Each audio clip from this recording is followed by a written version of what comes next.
Most emergency calls start with someone pleading for help. But when Alexis called 911 on her husband, she had no idea she was actually calling the authorities on herself.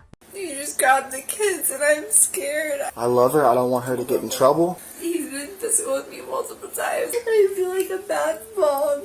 She claimed Andrew was the problem. She told officers he was aggressive and out of control. But Andrew had one thing she didn't count on: a camera that saw the truth. Did she know she called the police on herself? Does she know that? Does she understand that? She says she doesn't remember it. Officers arrive at a home in chaos. A crying infant, a toddler in distress, and two parents with two completely different stories. Andrew is found holding his children, claiming he's the one who was confronted. The atmosphere is tense, filled with the heavy weight of a family at its breaking point. I got bite marks all over my arm. She's count on me. Okay, we're gonna get you checked out, okay? Absolutely. We got EMS coming. Yeah, What's your name? Andrew Cooley.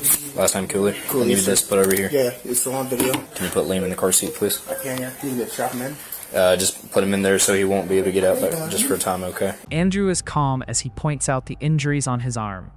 Alexis, meanwhile, is painting a picture of a man who has been difficult for years.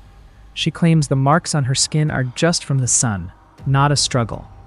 Her voice is a mix of exhaustion and calculated desperation. Okay, I see that. I see the you can welt take right whatever there. you want. Hold on. You can. I love her. I don't want her to get in trouble. I don't want her to get in trouble, man, but, like, I didn't do anything wrong. Okay. At all. I See didn't your touch other her. arm? Anything No, on your other nothing arm? on my other arm, man. So how many times did she bite you? I think she's clamped down once. Okay, just once. She didn't hit anything. Hey, buddy, you okay? They learn neighbors were over earlier, and the atmosphere was tense long before the police arrived. A conversation about past relationships had clearly struck a nerve that wouldn't stop throbbing. She attacked. I mean, it's all on camera. She attacked when we were in there. So I was videotaping her on the bed because he wanted to snuggle with her. He was asleep. Hey, buddy. Hey. I know you're fine. You're fine. He was asleep. He wanted to snuggle with her. She wouldn't snuggle. I guess she caught wind that I was videotaping her, and she attacked. And we got pushed out of the room into the bathroom. And Andrew explains this isn't his first time dealing with the legal system. He speaks about a 2021 case where he was on the wrong side of the law, a mistake he promised himself he'd never make again. He's learned that in a courtroom, your word is only as good as your proof. where this came from is we had our neighbors over. We had 3 of our neighbors over tonight. What are their names? Mason, Yates, and Hannah. Okay. They live right down the street in the cul-de-sac. Okay. They were over here.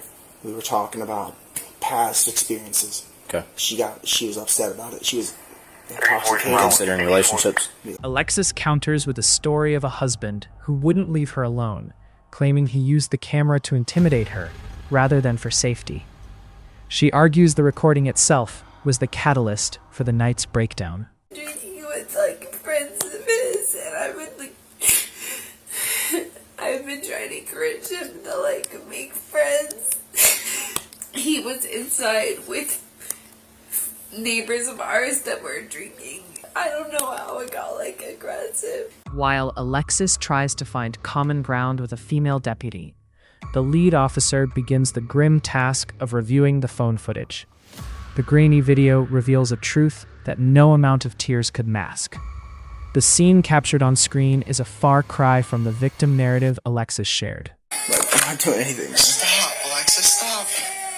You're hurting your kids right now. Hey, buddy. Stop. What is she trying to do? She's grabbing my phone, trying to hurt me, trying to do all of it, man. Look. She's grabbing me, hitting me, biting me. Stop. The video doesn't just show a struggle. It shows a mother losing control in front of her children, lashing out at a man who is actively trying to back away while holding a child. It captures the exact moment of contact Alexis claimed never happened. Alright, so she's going, and then... So the video is there, it's got everything. Yeah. So she just grabs his arm and starts biting him. Biting him, throwing hits. He says nothing else physical happened as far as the hits, but he did eventually bite him. The officers now have a problem. The woman who called them for protection, the woman currently crying about being a bad mom, is the one the law requires them to take into custody. So she was throwing hits. Yeah. Making contact, From what you can see in the video, it shook the video, so assuming yes. You got another battery? No. Make sure you're hot when you go in. We need to find out where he can go with the kids so they don't see this. They decide to handle the situation with decency to protect the children. They pull Andrew aside to coordinate a way to remove Alexis from the house without a scene. Well, let me explain it this way. So, hey, Mr. Cooley, maybe you remember from the first time, it's not our decision to make those charges, okay, to take out those charges. The state causes us to make those charges. Whenever we have probable cause to believe that a family violence act has been committed. Andrew is hesitant. Despite the injuries on his arm, he tells the officers he doesn't want her to face consequences. He's torn between his feelings for his wife and the safety of his sons. Yes, so here's the plan. If you can, if this works for you, what we'd like to do is just get them to a separate room. We're gonna do this quick and easy. Close the door, bring her outside, and then we're gonna be gone. So if you can, just take her. Y'all gotta do it? Yes, yeah, we got to, man. You sure? Yes. There's nothing I can say to tell you. No, I don't want sir. to press charges. No, sir. But the law is clear. In domestic cases with visible injuries and video evidence, the victim's preference is secondary to public safety. The officers enter the bedroom to deliver the news. All right, Miss Alexis. I'm gonna shoot straight with you. The video of your husband absolutely contradicts every story you told me. You said nothing physical happened, but his video says otherwise. So I'm giving you a chance to come true. Okay. You know that lying to police officer or law enforcement officer in the state of Georgia is a crime, right? Alexis is given a moment to put on a sweater and shoes. The officers watch her closely, making sure she doesn't try to flee. The domestic silence is now replaced by the heavy sound of duty. Every movement in the house feels weighted with consequence. Okay. Come here for a second. For the sake of decency for you and your children, I'm going to let you, if you want to change clothes, you can. I would recommend you put a sweater on or something over. Okay. You'll be changed out to a jumpsuit later. Or you're coming with us tonight. Okay. Okay. Alright. So do you have a sweater you can put on and some shoes? The decency the officers promised ends at the edge of the driveway. As they lead her to the car, the conversation turns to the future of the children and the volatile dynamics involved. The cold night air offers no comfort to a family being pulled apart. Yeah. I'm sorry for the circumstance, but once again, I'm sure my sergeants were explaining to you. It's the state. It's not us, man.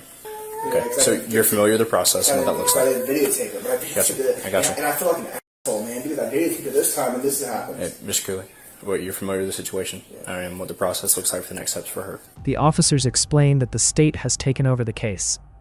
The system is designed to separate the conflict, even if it separates the family.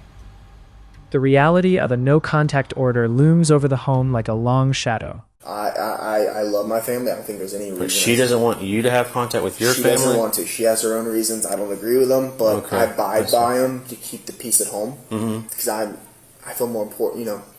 For me, it's more important to me my boys' lives as much as I can. I can than to be understand important that. with them. Yeah. Alexis was charged with domestic battery and cruelty to children. In trying to frame her husband as the aggressor, she documented her own downfall. She didn't just call the police. She provided the evidence to arrest herself.